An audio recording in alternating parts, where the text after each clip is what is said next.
estou ao lado do cientista político dinamarquês e expert em aquecimento global, Bjorn Lomborg.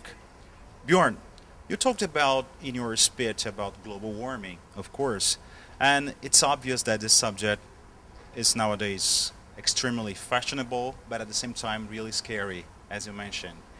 And how these two characteristics disturb authorities to find real solutions to these problems, to the problem of global warming.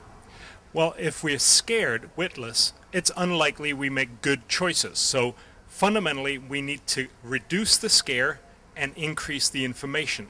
Likewise, when many people say, oh, it's fashionable, I should change my light bulb, I should drive a Prius, those are all good things, but we should realize that's not going to fix climate change.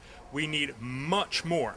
And we're only going to get that if we start getting real about this issue, not being scared, but talking about we need new green technologies. We're not investing in those right now, and that's why I'm saying rather than focusing on cutting carbon emissions, which will ever only be a tiny part of the solution, we should be investing dramatically more in research and development into green energy to actually get those technologies working over the next 50 years. Why it's so hard nowadays to invest in these technologies if I think it's clear their benefits? First, let me just tell you, we actually asked some of the world's top economists, including 5 Nobel laureates, where do you spend the money best? And what they told us was, on climate change, you spend it best on investing in research and development. So absolutely, we should do it.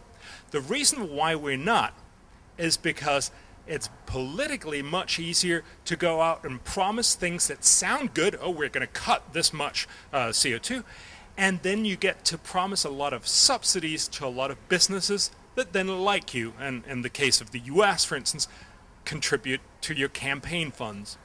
But at the end of the day, this is not about how beautiful speeches you made, how fashionable you are. It was about fixing climate. And that's about investing in research and development. It's more boring, but it's much more effective. Eu conversei com o cientista político dinamarquês Bjorn Lomborg, que é expert em aquecimento global, e você confere outras entrevistas do primeiro Fórum CLP, o Centro de Liderança Pública, no website veja.com.